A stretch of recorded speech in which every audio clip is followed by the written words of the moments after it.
Emmanuel Tshibambe nous a rejoint sur ce plateau cadre de l'UDPS. Bonsoir et bienvenue et bon anniversaire à vous. Bonsoir Madame Arlette et merci. Aujourd'hui, si on devrait parler des 40 ans de l'UDPS, que diriez-vous aux militants?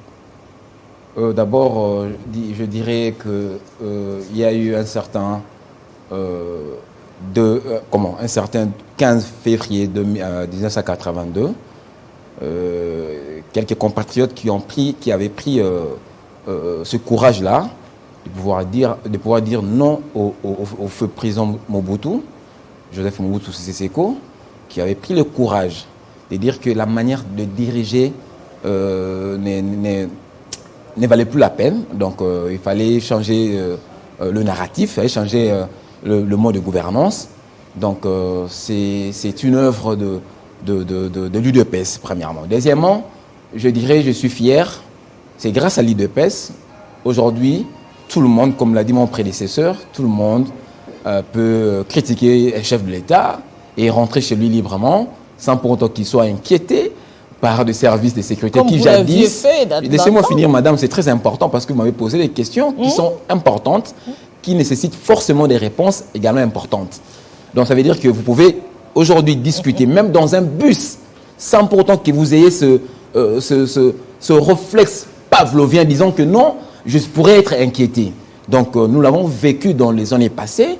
Aujourd'hui, grâce à l'UDPS, vous pouvez critiquer même le numéro 1 du pays sans pour autant que vous soyez inquiété. Donc l'UDPS a apporté la liberté d'expression. Ça, c'est déjà grand. C'est déjà grand. Je pense que c'est un grand atout qu'on doit reconnaître à l'UDPS et surtout la démocratisation. Voilà quelques réalisations de l'UDPS en 40 ans, si je peux résumer en tant que tel. Alors aujourd'hui, êtes-vous fier et pouvez-vous aujourd'hui dire que tout ce que représente le parti, c'est-à-dire l'idéologie du parti, le peuple d'abord, la social-démocratie et tout ça, pouvez-vous aujourd'hui confirmer que déjà au pouvoir, ces choses sont respectées? Mais parce que vous pensiez que le premier jour que Félix Tshisekedi a accédé au pouvoir et que le lendemain tout serait rose, c'est ça, madame.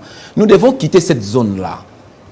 Même Paris ne s'est pas fait construire en un seul jour, madame, non.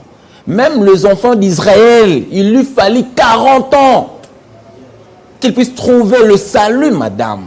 Pourquoi on veut ingurgiter aux Congolais que le 24 janvier 2019, Tshisekedi a eu le pouvoir et que le 25 janvier 2019, tout serait rose. Non, madame. Je suis étonné que vous teniez ce discours. Je le dis, madame. Parce que vous nous aviez fait croire que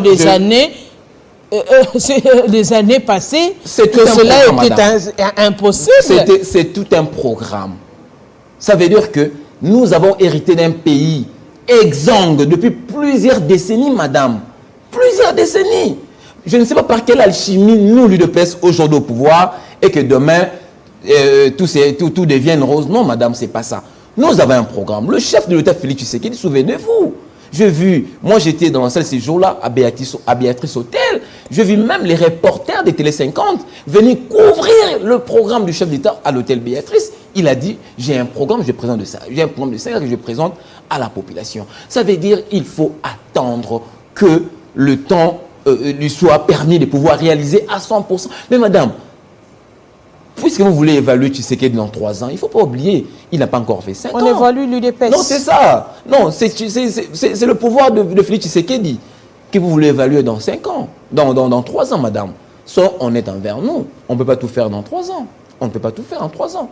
Moi, je l'ai dit, on ne peut pas tout. Un pays exsangue, un pays fractionné, un pays mis à genoux pendant un demi-siècle. Et que dans 3 ans, tout devienne rose. Madame, moi, je vous dis, ça, c'est de la chimérie. On ne vous demande pas de tout faire. Faites ce qui est possible de faire. Mais écoutez, les choses étaient en train de faire, madame. C'est vous qui êtes en train de dire de tout faire. Le régime passé, juste un petit rétropédalage. Le régime passé nous a offert une nouvelle constitution. Qu'est-ce qui est possible de faire? Non, madame, laissez-moi d'abord faire cette petite comparaison. Parce qu'on va passer tout le temps à la comparaison. Qu'est-ce qui est possible je reviens à votre... faire dans ce laps de temps? Disais-je, le régime passé nous a offert une nouvelle constitution depuis le mois de janvier 2006, je crois, non 2008, je crois, 2008. et qu'il avait du mal à appliquer tous les articles de cette Constitution, notamment l'article 43 qui consacre la gratuité de l'enseignement, madame. Après 18 ans de l'exercice de son Excellence, le président honoraire, le Raïs, Joseph Kabila Kabange, que je salue, mon retour, il a eu du mal à mettre en application l'article 43. Mais le président Félix Tshisekedi Tshilombo, 3 mois après, madame, je dis bien 90 jours après son accession au pouvoir, il a mis en exécution l'article 43. Quoique tant, je ne dis pas que ça marche à 100%, je ne suis pas naïf, ça je reconnais. C'est une première expérience. Il y a quelques pépins qui sont réparables d'ailleurs. Vous avez vu, lors de la tournée du chef d'État, il a essayé un peu de prospecter là où ça posait un tout petit peu de problème. Et là, les solutions sont en train d'être prises pour que cela soit couvert sur toute l'étendue de la sur le population. parti. Ne serait-ce que pour ça, madame, vous ne pouvez pas me poser la question de savoir qu'avez-vous fait, madame. Il faut quand même que nous reconnaissions que Tshisekedi a osé de mettre en application l'article 43. Aujourd'hui, près de 3 millions de mes compatriotes ont recouvré le chemin de l'école. Ça, c'est un exploit, il faut applaudir à Tshisekedi. On va terminer pour parler madame, s'il vous plaît, du parti. Aujourd'hui, on sent qu'il y a scission. On sent que ça ne marche forcément pas au sein du parti. Si déjà vous avez désavoué Jean-Marc Kabound, on se dit on est à la recherche, le parti UDPS est à la recherche d'un nouveau président. Et vous comptez aller aux élections en 2023 avec... D'abord, vous m'apprenez que nous sommes à la recherche d'un nouveau président. Moi qui suis devant vous, aujourd'hui, j'ai eu à passer toute ma journée avec le numéro 1 du parti, notre secrétaire général Augustin Kabouya Tshilomba. Il ne sera pas remplacé? Non, je réponds à votre question, madame. Oui. Je vais quand même enlever votre questionnement. Oui. Je disais qu'aujourd'hui, là, j'ai passé toute ma journée aux côtés de notre secrétaire général, le numéro 1 du parti. Il n'en a même pas évoqué. Il ne m'a même pas fait savoir que nous étions à la recherche du président. Donc c'est vous qui m'informez.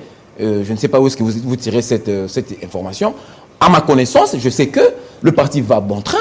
Vous avez dit, il y a quelques semaines, nous avons radié notre président national pour des multiples raisons que nous assumons.